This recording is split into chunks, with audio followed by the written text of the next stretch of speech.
Seorang wanita cantik tertidur di ruang tunggu. Kemudian ada seorang pria yang mendekatinya. Di balik kaca ia mengamati wanita tersebut. Melihatnya dari belakang tidak membuatnya puas, sehingga ia melihat sekeliling. Kemudian pria itu masuk dan membawa ponselnya. Dia menyadari tubuh wanita itu sangat seksi.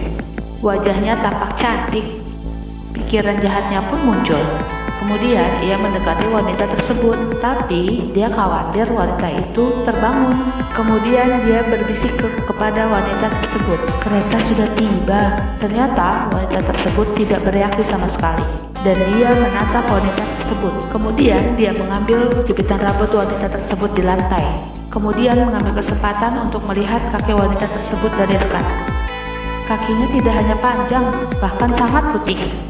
Dan tiba-tiba telepon berdering, dan dia langsung menutup telepon. Dia takut ada yang mengetahuinya, dan itu membuat pria tersebut berhenti memata-matai. Kemudian dia duduk di seberang kursi wanita tersebut dan berpura-pura memainkan ponsel untuk memata-matai wanita tersebut. Wajah yang cantik dan tubuhnya yang seksi. Dan pria itu tiba-tiba memiliki ide buruk dan ingin merekamnya. Kemudian pria itu menyalakan kamera ponsel dan meletakkannya ke bawah dan mengeluarkan sebuah senyuman. Setelah mengatur posisi, terlihat lampu ponsel berkelip. Namun bukan dari handphonenya, melainkan handphone wanita di seberangnya. Kemudian wanita tersebut tersenyum aneh, membuat sang pria ketakutan. Wanita tersebut menutup kakinya dan berkata, "Apa yang ingin Anda lakukan?" Dan sepertinya laki-laki ini harus mengakui kejahatannya. Di sini kita belajar untuk mengendalikan hawa nafsu dimiliki. Jangan melakukan yang membuat kamu akan menyesal. Johnny sedang mendengarkan musik sambil berlari. Tiba-tiba ia melihat seorang pria yang sedang memukul seorang gadis. Dia berpikir itu adalah perkelahian pasangan dan ia tidak ingin ikut campur. Namun saat ia lewat, pria tersebut memukul wanita dengan lebih kuat. Akhirnya John benar-benar tidak tahan dan bergegas menghentikannya. Pria itu berbalik dan tersenyum kepada John. Lalu ia pergi. John terdiam. Ia menatap pria yang sedang pergi. Dengan penuh tanya, wanita itu bangun dan bilang berterima kasih kepada John. Dan John bilang sama-sama sambil membalikkan badan dan menatap wajah gadis itu.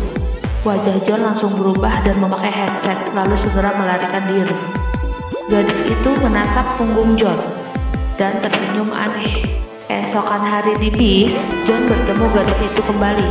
Gadis itu melambaikan tangan kepada John, kemudian kembali tersenyum aneh. John kaget dan turun dari bis. Saat di rumah, handphone John berbunyi, dan ternyata gadis itu kembali. Gadis itu mengungkapkan perasaannya kepada John, juga mengatakan mengunjungi rumahnya nanti. Dan John ketakutan. Dia langsung menutup teleponnya karena dia takut. Keesokan harinya ketika ia pulang, saat buka pintu, teleponnya pun berdering kembali. Setelah diangkat, ternyata gadis itu lagi.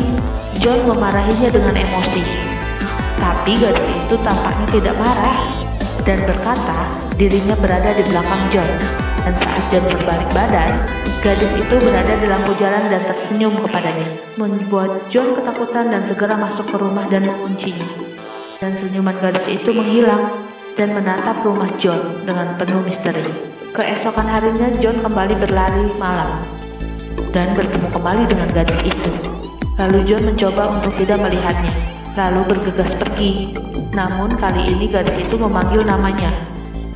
John yang marah dan berbalik dan menarik rambut wanita itu dan bertanya dia manusia atau hantu, dan memberitahunya agar tidak mengikutinya lagi. Namun gadis itu malah mengungkapkan cinta kepadanya. Itu membuat John emosi hingga mendorongnya terjatuh. Saat itu juga seorang pria datang menolong wanita tersebut.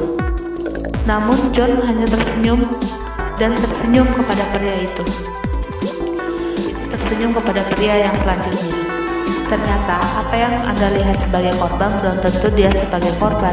Jarang untuk kita tidak menilai orang dengan sembarang. Sekian.